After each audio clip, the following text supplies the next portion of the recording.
This is the video lesson for Mark chapter 5.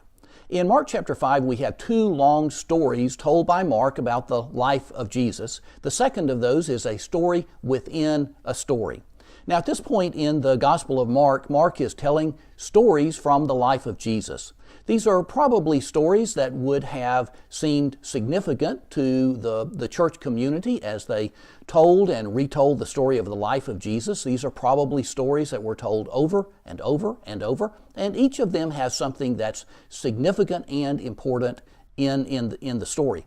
Well, we might ask at this point, how does Mark know all these stories? Was he an eyewitness to the life of Jesus?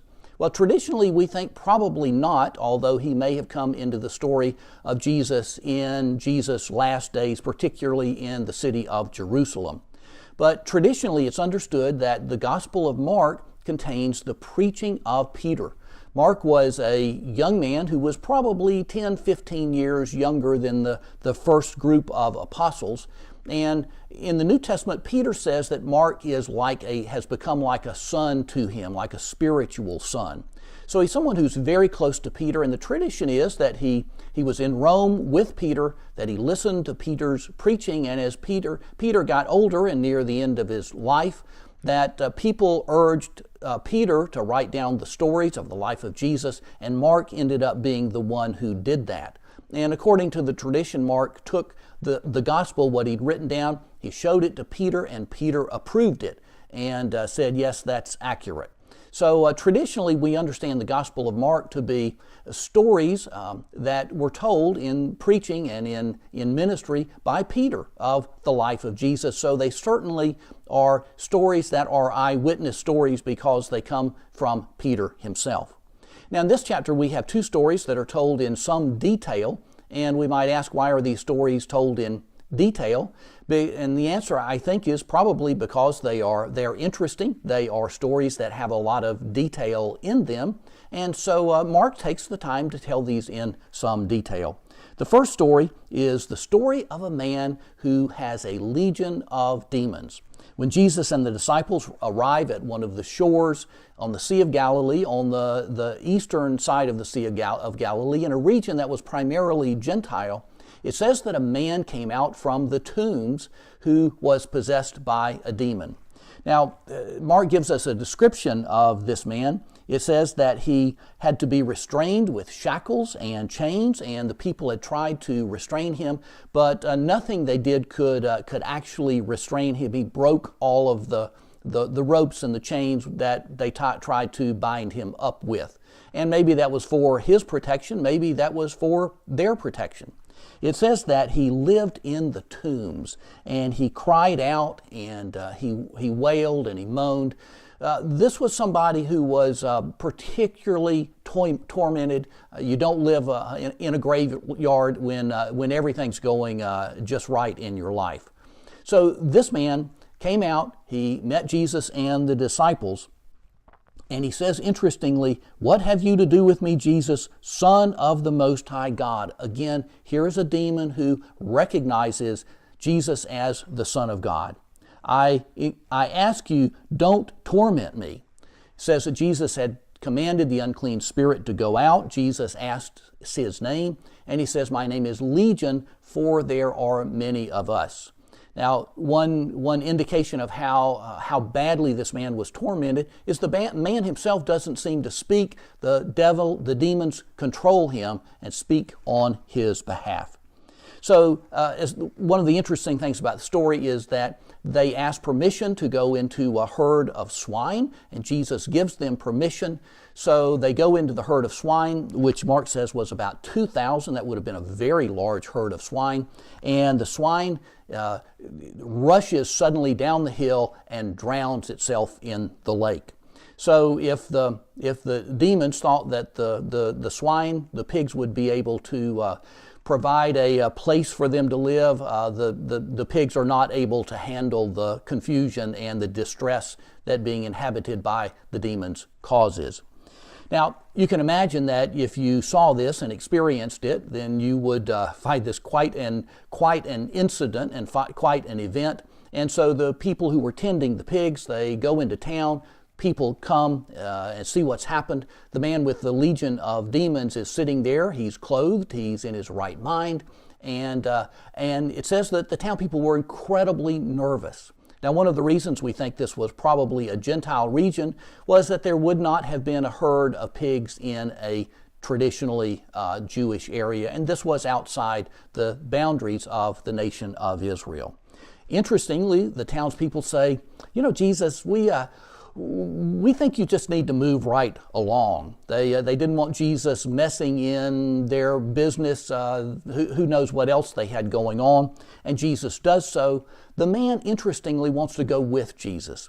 But here Jesus does something that we might find very curious. He won't let the man go with him. He instead sends him back home to tell his friends and neighbors what God has done for him. So a wonderful story. And again, here's a story in which the demonic spirits recognize Jesus and identify him as the Son of God. Well, the final story is one that takes place when Jesus and the disciples get on the other side of the Sea of Galilee.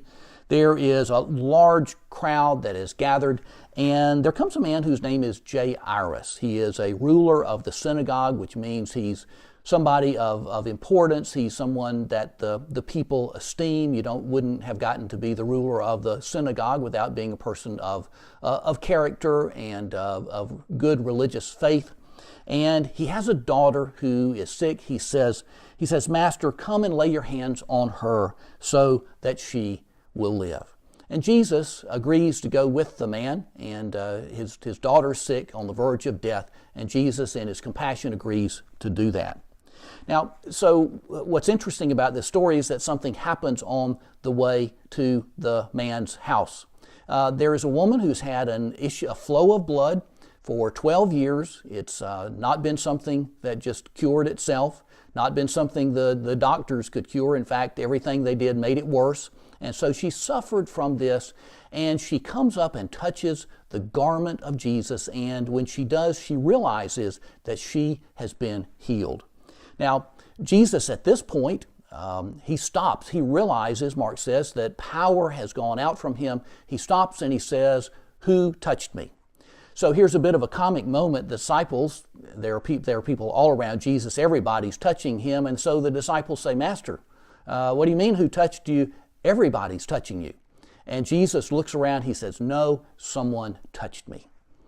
Now, if you think about the woman at this point, she is probably terrified. She doesn't know whether she's done the wrong thing. Is Jesus going to scold her? Is something really bad going to happen? And yet she is authentic enough to come forward, and it says, in fear and trembling, she fell down before Jesus and she told him everything. Well, Jesus has a wonderful response. He says, "Daughter, your faith has made you well. Go in peace and be healed of your disease." Jesus stops to have a conversation with her so that he can commend her for her faith. So here's a story about faith. Here's someone that believes that if they only touch the hem of Jesus' garment, they will be healed, and that in fact is what takes place. Well, now to make the tension of the story a little higher, at this point, people come from the home of Jairus and say, "It's too late. Jesus, he needs to go on his way. Your daughter has already died." But Jesus, hearing this, he says, "Don't be afraid, only believe." So Jesus is going to do something, and in the story we don't quite know what yet. Now, interestingly, this is the first time that he will take with him just Peter and James and John. Jesus is going to have an inner circle that he will do some special things with. And we don't know exactly why this is, but again, he is training them especially, and he is giving them some experiences that the others don't have. It may be that these are experiences that he just doesn't want everyone to have and to talk about at this point. It also may be some experiences that he doesn't want Judas Iscariot to have at this point because he knows he is going to betray him. Well, to make this short, he goes to the house. The young girl is there, and she's dead. The people, Jesus, interestingly, says to the crowd, "Why are you weeping? She's not dead, only asleep." Well, in fact, she's very dead. And so Jesus pokes them just a little bit. He goes into the room with the parents and Peter and James and John, and he says, "Little girl, get up." And she sits up. She was about, I think it says about 12 years old, and Jesus says, "Don't tell anyone, but give her something to eat." Now, a wonderful story about the power of Jesus. He is able to cast out demons, even a legion of demons, and he is even able to raise the dead. He has a power that only God has, which is the power of life. Now, one more point about this chapter. What Jesus says to the little girl is Talitha cum. And that is a word that's not translated because it's in the original Aramaic. Jesus spoke Aramaic, but the Gospels are all written in Greek, and so this Aramaic word is left in there to indicate exactly what Jesus said to the little girl. Well, a wonderful chapter. So go and read Mark chapter 5, and we will see you in the video for Mark chapter 6.